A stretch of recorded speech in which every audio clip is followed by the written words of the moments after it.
Hello everybody, Bets Golden here.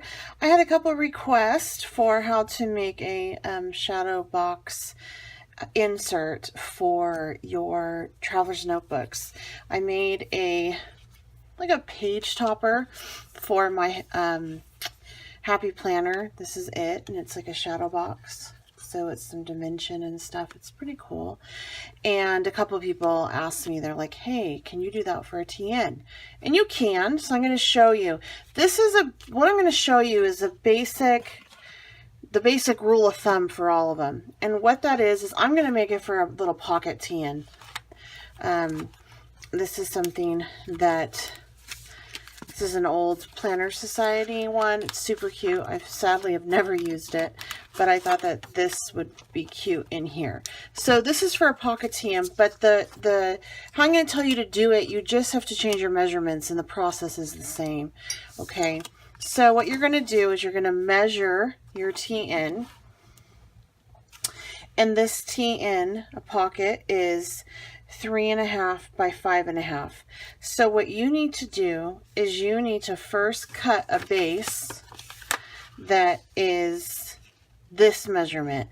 So however long your insert is, vertical and horizontal is what you need.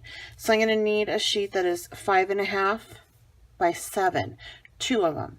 So if you have one that is 6 and 7, 6.75 by 3.5, it would be 6.75 by 7. So you're going to multiply the bottom number by 2 to get the first measurement, and then however tall your insert is. So for a pocket, this is going to be 7 inches by 5.5 inches is what I'm going to do for my pocket. All right. So let me cut down, I need 2 of those bases first. And I'm using my cutter with my scoreboard because that's going to be something else I'm going to need. So really simple. If you can just use one piece of the double-sided cardstock that comes in the Planner Society kit or any piece of paper. But I thought it would be fun to make my shadow box out of the vellum. So, but you can treat this as another piece of paper. All right, so the first thing is 5.5.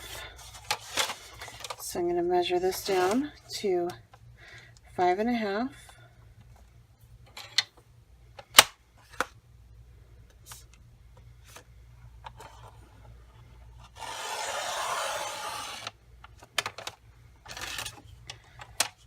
And then I need this to be 7.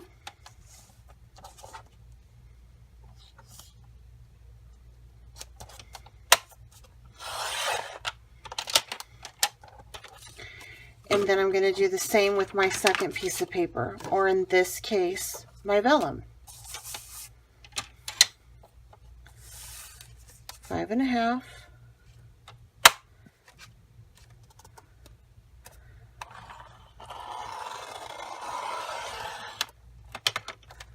By 7.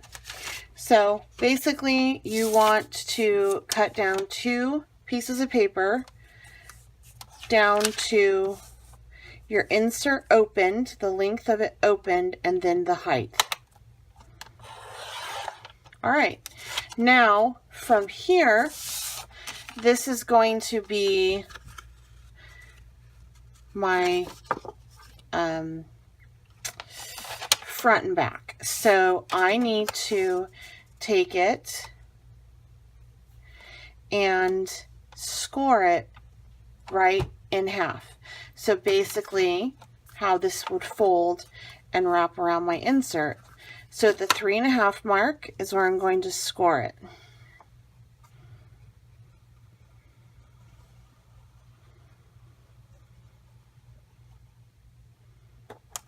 And then I need to take an inch off of the end, the back part of the insert. I need to remove 1/2 of an inch. And this is universal for all of it. So when I fold it,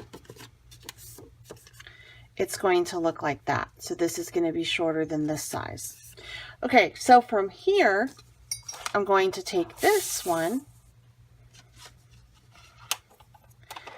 and I'm going to do 3 marks in it. Half at the half mark. Then I'm going to take the same mark that I did here, that same measurement I'm going to do here. So if you're using a pocket, it's going to be 3.5. If you're using a different size, whatever the halfway mark was, is what you're going to do. So right now, this measurement in the middle is the same. Now from here, I'm going to do another mark exactly a 1/2 inch up. So I'm going to do a 4.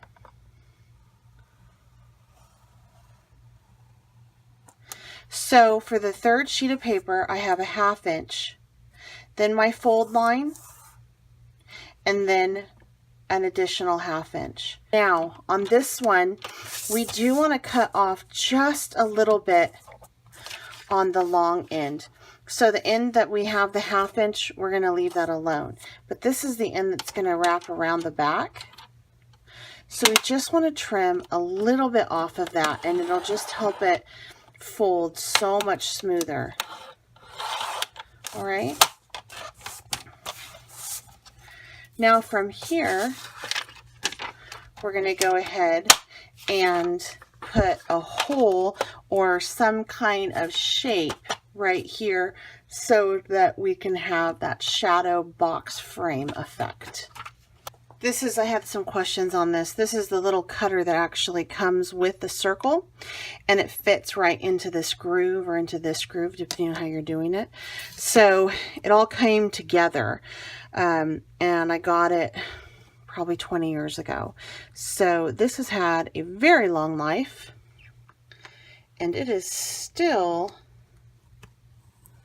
going strong. I don't know if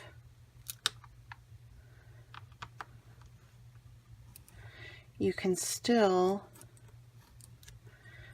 get this little cutter. I don't sell it or anything, I just bought it.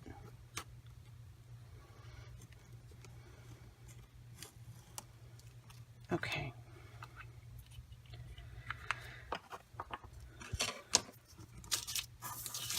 So now we have a nice little circle right there in the center. And I'm going to fold up on those crease lines.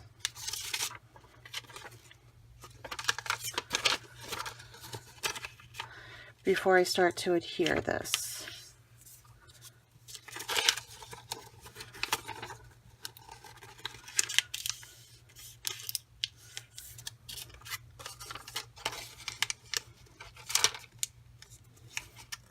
Okay, so from here we need to make sure that our short is on the back, the short side's on the back, and we're just going to assemble it like I assembled the other one I did.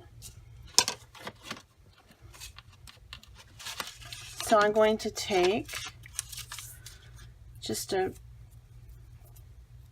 piece of adhesive, run this down,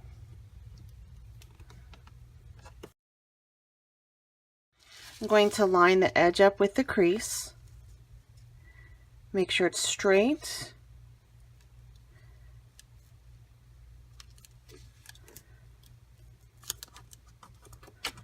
and then I'm just going to fold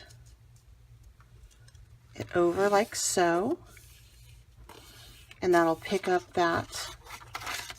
And then I'm going to flip it over on the back, and I'm going to apply some adhesive on the back.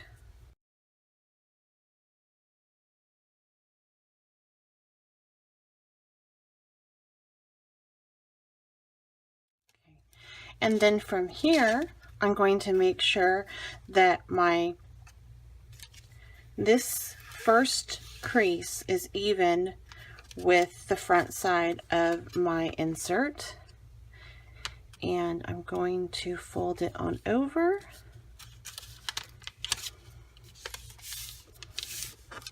Okay, now when I open it up, it creates a shadow box like so. So on the inside, you can put anything. I'm just going to put this little cute guy.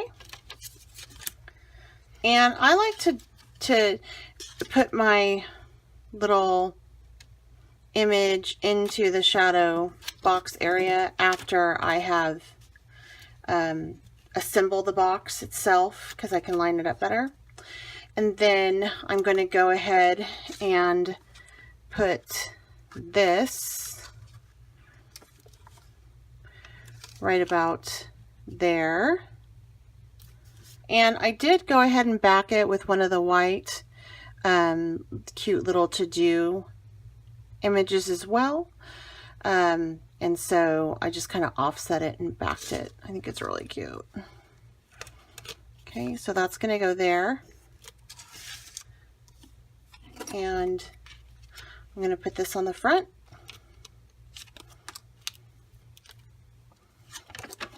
And I'm just going to call that good for now. And as you can see, you can put it into your tin. Really cute little shadow box. So it's a cute little shadow box tin, shadow box insert for your tin. And that is how you do it. You can do this shadow box for anything. Leave them in the comment section below. If you enjoyed this video, please give it a thumbs up. And if you haven't subscribed, why not? Go ahead and hit that little subscribe button. Until next time, happy crafting.